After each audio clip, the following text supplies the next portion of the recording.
Hello, everybody, and welcome back to 207PB Anglers for the 2025 fishing season. We're really excited to get back to it. It's January 10th right now, so about a year ago I uploaded the first introduction to 207PB Anglers, which is crazy to think about. It's already been a full year that we've been at this. But this is going to be the 2025 version of our introduction video, what you can expect from us, what kind of changes, and what this year is going to be looking like for us. So yeah, let's get started. Get right into it. So some of the things you can expect from us in this upcoming fishing season is we're going to be trying a lot of new things this year. It's going to be pretty much night and day from last year to this year. So we're going to get some of the really big stuff out of the way. The first really big thing is we are not going to be using the tented kayaks from last year's videos, those blue and orange ones. This year we're going to be using Hobie pedal-powered kayaks. So me and my dad, we've been talking about this a lot over the past, I'd probably say 2 years or so. This has been like 2 years in the making. And my father surprised me for Christmas by pretty much getting me a brand new kayak. I agreed to pay half, he agreed to pay half, and, it's all paid off, all ready to go. So I got my kayak. I'll be putting a picture up on screen. It is a Hobie Compass. So the kayak is about 12 feet in length. It is a camo-colored kayak, and the pedal drive system, I believe it's the Turbo Max system is what they call it. So how it works is that there's two types of pedal-powered systems that are currently on the market right now. You have the Old Town style, which is like a bicycle. So, you'd pedal like this, like you're on a bicycle. But the Hobie is a little bit different. So you kind of kick your feet up like this, and you kind of go like that. And the system that's under the kayak is these two paddles, or these two flaps that go back and forth like this, and it creates water displacement, which pushes you forward. So my kayak, which is the Compass, it's the step down from my father's, who has the Hobie Outback Pro Angler, which is like the step up from the Compass. But the thing that's a little bit different with my Hobie from his Hobie is that his is a little bit bigger and it's a little bit heavier. That kayak is about my Compass that I currently have right now is about 83 pounds, which is still quite a bit heavier than my tented. I'd probably say my tented kayaks are probably about between, I'd say maybe 50, 60 pounds. So it's a big difference when you carry it.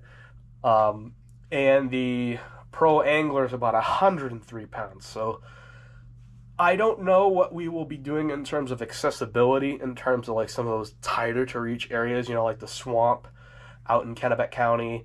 So, it's going to be a learning process, especially when it comes to transporting. We're going to have to get a roof rack for my father's truck, because those beasts, we can't stack them up on top of each other because of the other stuff that we're going to be using this year.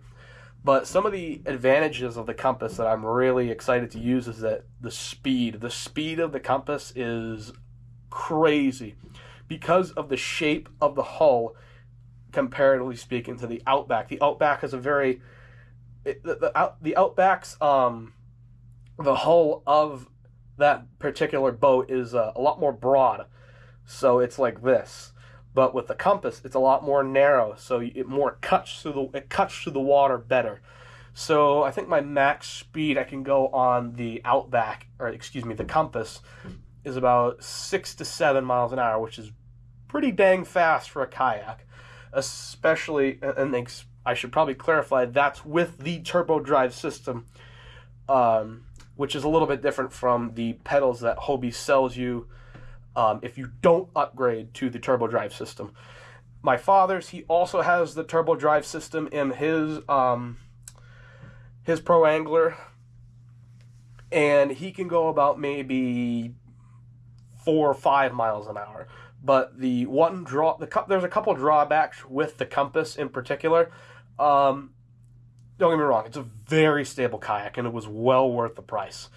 The only thing that is not so great about it is maybe the storage space, but so it's like when you're sitting down that you have like these areas of storage where you can like put like, you know, soft plastics and stuff like that. But the Outback has way more storage space, and I'd say it's probably maybe about 2.5, maybe 3 inches wider than the Compass, which makes a big difference. You know, you have like these areas of storage on each side. You know, you have like these racks where you can like, you know, push and pull things back. You know, it's very adjustable, comparatively speaking, to the Compass. And yeah, you know, we're really excited to use them. We were just talking about it the other day, and yeah, we're really pumped up to use them. You know, it's going to be a game changer. We're going to be able to cover a lot more water a lot more quickly, and it's going to make it even easier to use with these next few things we're going to show you, which we're also very excited about. These. Yes, we are finally getting into fish finders. So this has been something I've really wanted to get, especially in those areas that don't have a lot of good contour maps, like the flats that we went to where my dad caught that giant like 32, 33-inch pike.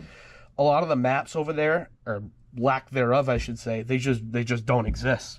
You know, you look online and there's literally no contour maps. You know, you can't, you know, scope out the area, you know, and stuff like that. So it makes it very difficult, you know, to fish. And places like the Pike Lake here in Androscoggin County, sure, there's contour maps online and stuff like that, but it really doesn't show you structure, because most of the time when you go there, the water visibility is maybe less than 6 inches.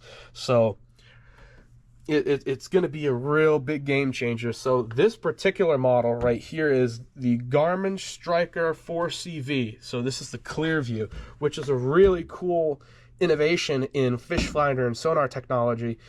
It basically gives you a higher definition look under the water. So it's like you could be able to see structures a lot better, pockets of bait fish a lot better, comparatively speaking to the other sonar, which this does have. You can basically split the screen in two, and your clear view can be right here, which is what most people want to see. And then you can have your regular sonar right here. Now, we just got done working out and just setting this up so, you know, we can mess around with it and see what kind of cool features it has. And this is going to be my sonar for my Hobie Compass. And this one over here is the one that my father purchased. We purchased these at Cabela's in Scarborough, Maine. Just for those of you who are wondering, this is going to be the one that my dad's using. It's a little bit different. I'll see if I can open the box up and you can take a look at it, see the unit itself. So yeah, in terms of size, I'd probably say the screen's a little bit wider. This is called the Garmin EchoMap UHD 53CV, and it does come with a transducer. So this one is going to be a little bit more innovative. I do believe this one does come with the maps installed within the system. I'm not 100% sure though, but I'm like 75% sure it does. He also has to get a battery for this, as well as I think that's pretty much it. He just needs to get a battery for it. All the mounting is in there, all the wiring's in there. We're probably going to be setting these up on the kayaks probably sometime in March, I would probably say, you know, when we start getting closer to the beginning of the actual season. But yeah, this unit pretty much has everything that this does, but just a little bit more. This one has a little more, you know, cool quirks and features and stuff like that. So yeah, that's going to be the other part that we're really excited to use. And this third part is going to be one that, if you guys watched the year in review video for 2024, some of you guys have already seen this before, but for those of you who are new to the channel, well, wait and find out. We are going to be using bait casters this year. So This may be a little bit overwhelming to see all these bait casters, but do not worry. We will go through them one at a time. I'll show you all the quirks and features of them, what the lines are on each of these reels, what kind of cool things they can do, and the combinations that are on there. So yeah, let's get started. So this is my dad's combo. I bought him for Christmas. This is his first bait caster, so he was pretty pumped up when he got this on Christmas Day. But this is a 7-foot, I believe this is a 7-foot heavy power fast action Abu Garcia Vendetta rod. It's rated for 3/8 to 1.5 ounce lures, rated for 14 to 30 pound line, and this is a Shimano SLX DC 150 XG reel paired with it. He's running, I put on a 20-pound braid for him, and this is going to be something that I've really convinced him to try over the course of the fishing season, and that is fluorocarbon leaders.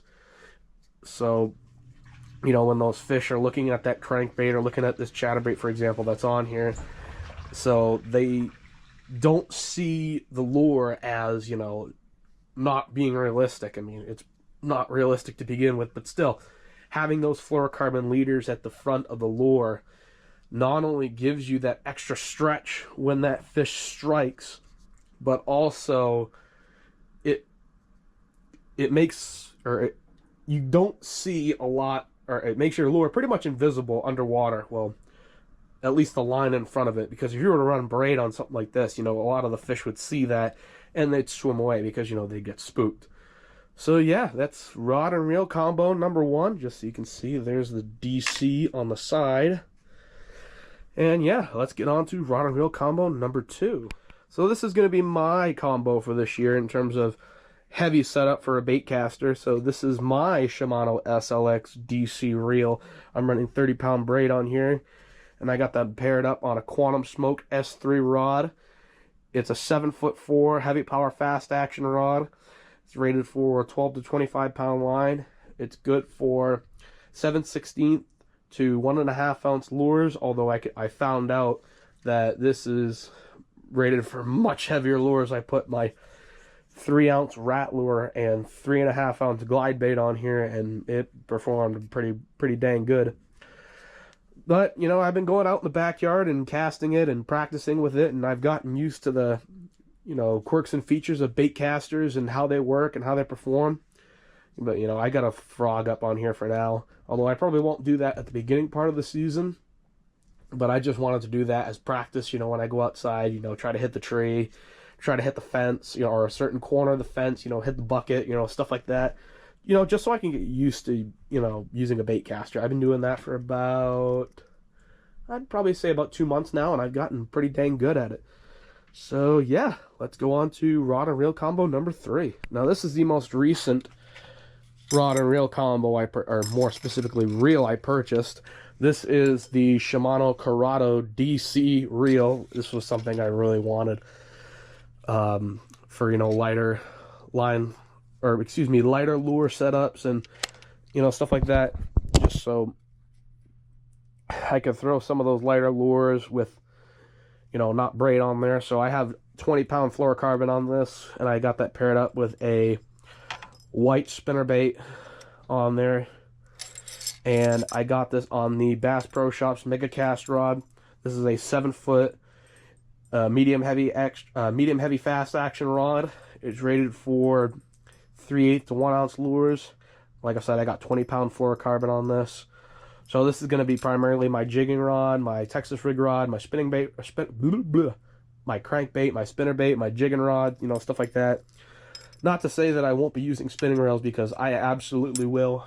Because sometimes I don't have that confidence, you know, to really throw a gigantic lure on some of these other combos over here. So I'll probably use some of my ugly sticks that I have up there, especially that one. And yeah, let's go on to rod and reel combo number 4. This one you guys might remember from the 2024 year in review video. This is the Bass Pro Shops Pro Qualifier combo that I bought from Cabela's, once again, Scarborough, Maine. This is a 7-foot, medium-heavy, fast-action rod. It's rated for 3/8 to 1.5 ounce lures. I'm running 20-pound braid on here. I just got that, like I said, I got that paired up with a frog. I was using this previously, you know, for practice outside as well. And yeah, for 170 bucks, it's a pretty dang nice combo. It works really well. The drag system's great. And yeah, it was my first braided combo for a Bass Pro Shops baitcaster. So yeah, let's go on to the last combo for rod and reel. So this is actually the first bait casting reel I've ever purchased. If you noticed, this is also a Bass Pro Shops Mega Cast.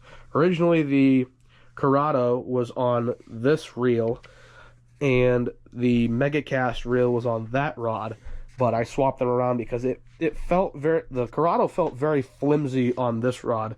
But anywho, this is a Bass Pro Shops Tourney TS Special rod. It is a 6'6", medium heavy fast action rod. It is rated for 3/8 ounce to 1 ounce lures. It can handle up to 10 to 20 pound line. I got about 10-pound monofilament on here.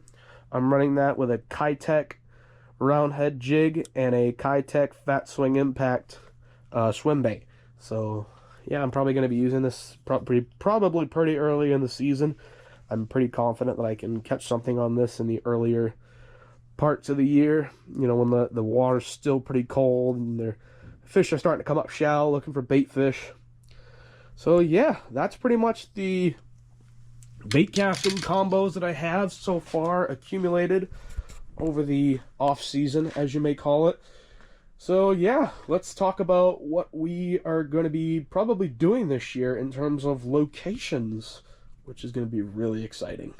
So in terms of locations, we're generally going to stay around the same area. We're probably going to be staying around Androscoggin County a lot, Kennebec County a lot. We might travel out into like west of Androscoggin, probably into Oxford, maybe southwest into portions of rural Cumberland County.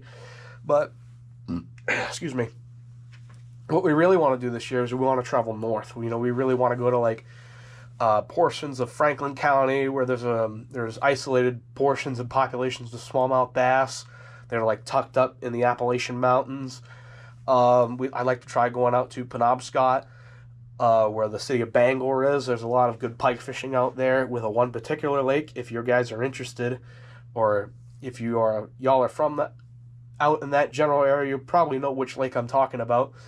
But my real big thing that I want to do this year is I want to go north, and I mean like way up north. I probably really want to go up to Aroostook County, or if you're from Maine, we call it here the county because it's so big. It's literally the largest county east of the Mississippi River. It is a behemoth. It's huge. It's literally, I believe it's bigger than Rhode Island and the state of Connecticut in terms of square mileage. I mean, it's a monster. It's gigantic in terms of just size in general. And the reason why I want to go up there is for one particular reason. Muskie. Yes, that is what I want to go for. I want to go for muskie this year, primarily in the St. John River Basin, that general area, you know, up in the Allagash, up near the Canadian border with Quebec and New Brunswick. I really want to go up there. I was originally planning on going up near the southernmost extent of their range, but I was talking to a lot of guys on the Maine Muskie page up on Facebook. You know, great people, awesome guys. You want to go check them out, go check them out on Facebook. I was talking to them, and that one particular lake that I wanted to go to, up near past Moosehead Lake, which is the largest lake in the whole state. You know, it's very difficult to get there. It's pretty treacherous. You know, there's a lot of logging roads, a lot of dirt roads. You know, you have to go up through the Canadian border with Quebec, then come back around into Maine and probably drive about 2 hours on logging dirt roads. So yeah, it's a bit of a hike up there. So that's one of the reasons why I wanted to reach out to those guys and see, because a lot of those guys up there are in that particular area. They have a lot more experience with that kind of stuff than I do. So I figured it would be best to ask the experts, excuse me. So yeah, I made that decision probably around Christmas time when I talked to the Maine Muskie guys. And they directed me up I-95, which is probably about a 5-hour drive, so we probably have to camp over there, probably overnight. We'll probably camp up in the Allagash, which, like I said, cross my fingers with, work schedule. Me and my dad, we're general contractors. We work a lot during the summer. Summertime is our real busy time of the year. So we're hoping and praying that, work goes all right. We get the right time to, take time off to go do something like that, because, he really wants to do stuff like that as well, because catching a muskie, don't get me wrong, I love pike. Pike is really awesome over here, but, to catch something as rare and as amazing as a giant muskie up here in Maine is really an amazing opportunity, that I just can't pass up. I've seen YouTubers like 207PBAngler, who's by the way, go check him out. He's an amazing fisherman. He's bringing in muskie by the boatload, muskie. And a lot of those Midwestern guys, out in the Great Lakes and out in the North Woods of the Midwest, a lot of those guys that have the opportunity to go for muskie. And Maine is a really unique state where, you have the opportunity to go for something like that. You just got to put in the miles, you got to put in the work to go get them. So, yeah, that's really something I want to do. But anyways, getting off of the muskie, I would like to try some of the more bigger pike lakes up here in south central Maine, particularly up near Augusta, which is the capital. There's a large chain of lakes in that general area that are just known for just giant monster pike. Some of the biggest pike I've ever seen have been caught out of those lakes in the past couple of years. Actually, the state record is in one of those lakes up there just past Augusta. So, yeah, I really want to try those lakes. And like I said, I think some of the gear we're using this year, I think the fish finders, those are going to be a huge help for us. And those kayaks as well, because we're going to be able to cover so much water, comparatively speaking. We're probably going to be able to cover double the amount of water that we covered compared to our old kayaks. Obviously, we're going to be chasing bass as usual. I really want to try to go after some more trout this year. I like to try to go after some more panfish. I know some of the people were asking me on Instagram and stuff to, go after more crappie, more sunfish, trout, stuff like that. So I'm going to try to put it, I've received that feedback, I've received that constructive criticism, I'm going to try to do some more of that kind of stuff, because I know people are interested in that stuff, You just don't want things to get too dry, you want to change things up a bit, to keep bringing people back. So, yeah. That's pretty much it for locations and what we want to do for targeting species. Now, in terms of lure selections, I would like to try to use more topwaters this year. I felt that I was resorting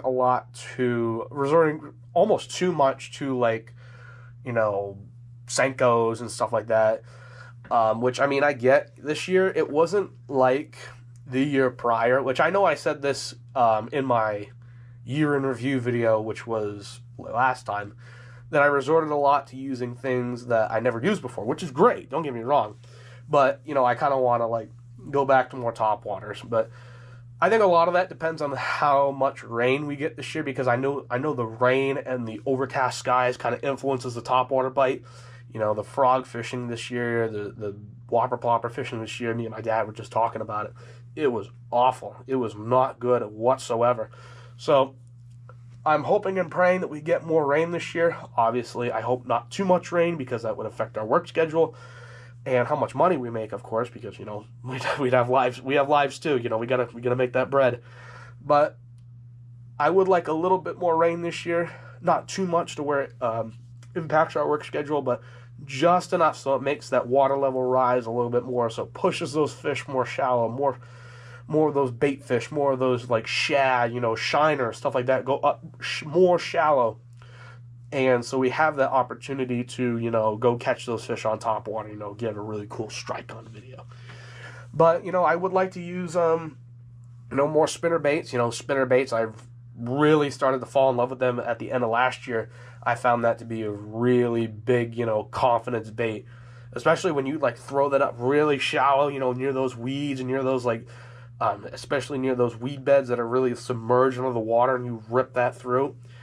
That was really killer for pike last year, and the pike fishing was amazing last year, and I really hope that kind of carries over into this year. But I would like to try to get myself to use more jigs, like whether that be like football jigs, swim jigs, or just, kind of those like paddle tail swim baits. You just kind of jig off the bottom. I would like to try a little bit more of that. I would like to try bed fishing this year. I know that's not really the...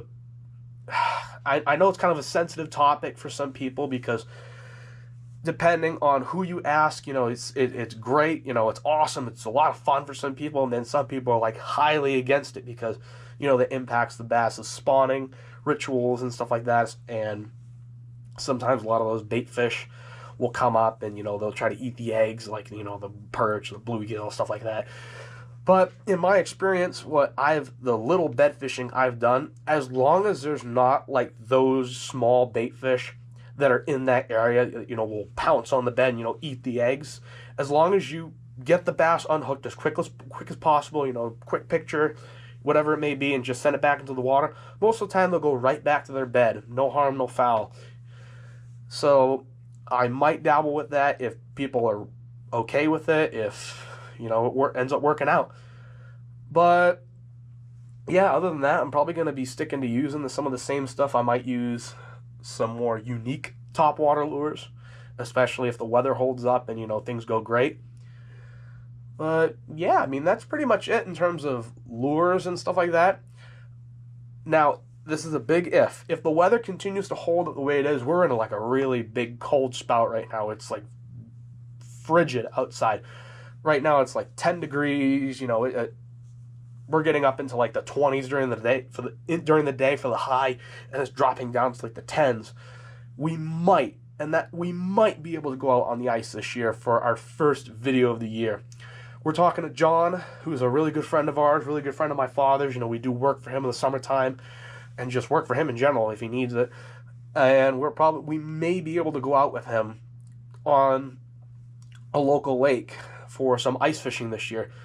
So fingers crossed the weather continues to hold up the way it is, because I'm not going out on the ice when it's like 3 or 2 inches thick. I've seen too many people that I personally know fall through the ice. There was an accident up in Rangeley with one of my mother's friends not too long ago, and they actually passed away on the ice due to a snowmobiling accident.